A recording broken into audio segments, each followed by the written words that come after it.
Dans le village poussiéreux de Koba, les femmes partaient chaque matin en file indienne vers le marigot, mais l'une d'elles se distinguait, toujours par la lourdeur de son pas et le poids de son fardeau. On l'appelait Hawa, veuve depuis que son mari avait été emporté par une fièvre soudaine. Elle n'avait plus qu'une mission, élever son fils Idriss. Chaque jour, on la voyait passer, une bassine de sel sur la tête, ses yeux voilés de fatigue, mais fixés sur un seul horizon, que son enfant ait un avenir, qu'elle n'avait jamais connu. Le sel, c'était sa vie.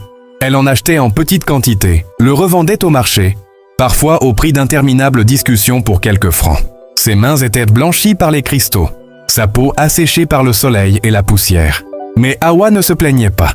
Quand les autres femmes du marché bavardaient ou riaient, elle restait concentrée, calculant mentalement comment transformer quelques pièces en un repas des 1000 pour Idriss. Idriss, lui, n'avait que 10 ans quand il commença à comprendre la différence entre lui et les autres. Ses camarades arrivaient en uniforme propre, chaussures brillantes, cartable neuf. Lui portait toujours les mêmes sandales, rafistolées avec des ficelles, son cahier tenu par des bouts de ficelle. À l'école, il s'asseyait au fond, baissait la tête quand on se moquait de lui. Mais le soir, il retrouvait Hawa qui, malgré la fatigue, lui servait un bol de bouillie et un sourire. Pour lui, elle s'interdisait de se plaindre. Elle mangeait rarement à sa faim. Mais elle faisait croire à son fils qu'elle avait déjà mangé avant son retour. Un soir, en rentrant, Idriss jeta son cahier sur le sol. « Pourquoi tu m'as mis au monde, maman, si tu savais que tu n'avais rien à m'offrir ?» Ces mots étaient des coups plus durs que n'importe quelle gifle. Hawa resta silencieuse, les larmes coulant le long de ses joues ridées par la vie. Elle aurait voulu expliquer, mais aucun mot ne pouvait combler le vide qu'il ressentait. Alors, elle fit ce qu'elle savait faire, préparer du riz blanc, ajouter une cuillerée d'huile rouge et poser l'assiette devant lui, sans un mot. Idriss repoussa le plat du pied. Cette nuit-là, Hawa resta éveillée, tenant dans ses mains une vieille chemise d'enfant qu'Idriss avait portée lorsqu'il était bébé, la serrant contre son cœur comme pour se rappeler que son sacrifice avait un sens. Les années passèrent. Idriss devint adolescent, de plus en plus amer. Il voyait son ami Samba partir en moto flambant neuve, Kevin ramener des sacs de provisions, et lui, toujours coincé avec ses chaussures usées. Il en vint à haïr le sel que sa mère portait, comme si ce fardeau blanc sur sa tête symbolisait le poids de sa misère. À 15 ans, il commença à fréquenter des garçons du quartier, des jeunes aux mains toujours dans les poches, qui fumaient en riant et lancèrent des regards aux filles. Hawa suppliait « Mon fils, ne gâche pas ta vie !» Un soir, elle s'agenouilla devant lui, en plein marché, les larmes ruisselant sur ses joues, l'implorant de rentrer à la maison. Idriss la repoussa violemment et lui donna une gifle. Le silence se fit dans la foule. Les voisins crièrent, une vieille femme s'interposa. Mais Hawa ne dit rien. Elle rentra ce soir-là, s'assit seule sur sa natte et fixa le vide. Elle n'avait pas de force pour manger. Son cœur s'était brisé. À 18 ans, Idriss disparut. Un matin, il prit un sac en plastique, vola les derniers billets que sa mère avait cachés dans une boîte en fer et partit sans se retourner. Hawa l'attendit des jours, des semaines, des mois. Elle interrogeait les voyageurs, les voisins, les hommes d'église. Mais personne ne savait où il était parti. Alors, chaque nuit, elle allumait une petite lampe à huile, posait un bol de bouillie sur la table et murmurait « Seigneur, garde mon fils, ramène-le à moi !» Mais les années passèrent dans le silence. Puis, un après-midi brûlant, un bruit de moteur fit trembler le sol de Koba. Un 4x4 noir, luisant, s'arrêta devant la maison d'Hawa. Les voisins sortirent, bouche bée. Un jeune homme grand, bien habillé, lunettes noires et montre dorée, descendit. C'était Idriss. « Maman, c'est moi !» La voix tremblante d'Hawa s'éleva. « Mon fils !»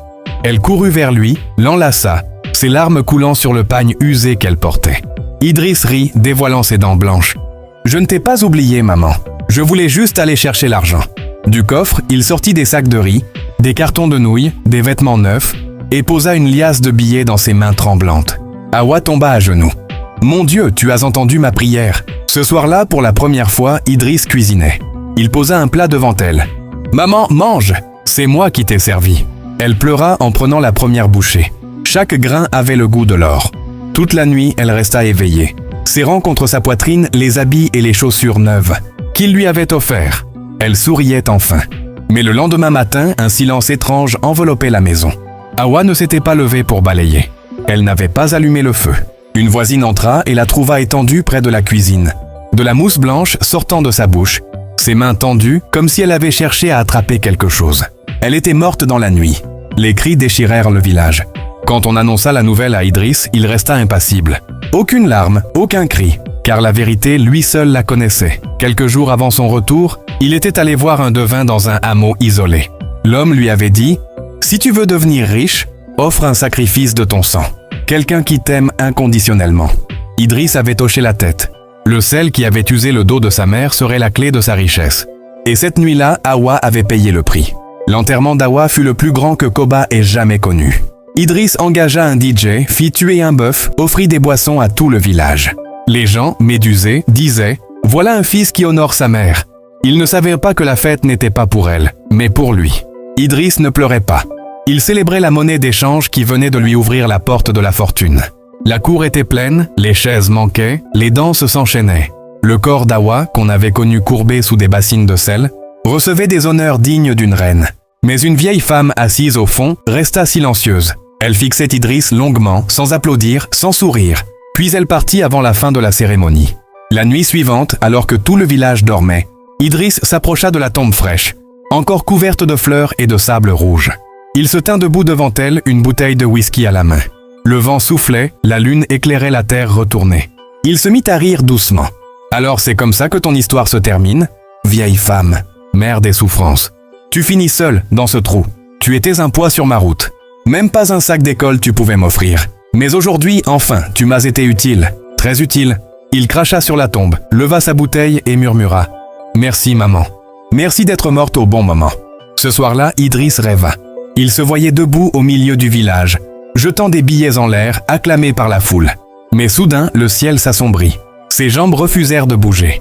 Et de la tombe sortit Hawa, vêtue du même pagne usé, ses yeux brillants d'une lumière étrange. Elle s'approcha, tendit un doigt brûlant vers son front et dit « Tu as craché sur moi. Moi qui ai versé mon sang pour toi. Tu as transformé ma faim en ton ascension. Tu as célébré ma mort, mais la nature a ses lois. Tu auras la richesse. Les gens t'applaudiront. Mais tes enfants, eux, s'éteindront comme des fleurs avant le soleil de midi. » Idriss voulut crier, mais aucun son ne sortit. Il se réveilla en sursaut, couvert de sueur, le cœur battant. Les mois suivants, la prophétie semblait pourtant s'effacer. L'argent entrait à flot. Idriss obtint des contrats miraculés, rencontra des politiciens, construisit une villa et acheta 2 voitures. Il se maria à une femme magnifique, Amarachi, dont le sourire faisait chavirer tous les regards. Ensemble, ils eurent 4 enfants, 3 garçons et une fille. Idriss, pour effacer ses blessures d'enfance, appela son premier fils Prince et sa fille, Queen. Il leur offrit tout ce qu'ils n'avaient jamais eu. École privée, uniformes importés, argent de poche que même des fonctionnaires ne pouvaient imaginer. Le village entier l'appelait désormais le G. Sa gloire brillait comme le sel au soleil. Mais la nuit, son triomphe se fissurait. Idriss commença à entendre des bruits étranges, d'abord des pleurs discrets, puis des pas traînants dans sa maison. Un soir, il vit sa mère debout dans sa chambre, ses bras croisés, son pagne attaché comme le jour de son dernier repas. Elle le fixait en silence. Amarachi dormait à côté, inconsciente. Idriss resta figé, incapable de bouger, puis l'apparition disparut. Dès le lendemain, il consulta un pasteur qui pria et cria « Feu! Feu !» en l'aspergeant d'huile. Mais les cauchemars revinrent. Il vit des tombes ouvertes, parfois ses propres enfants dedans.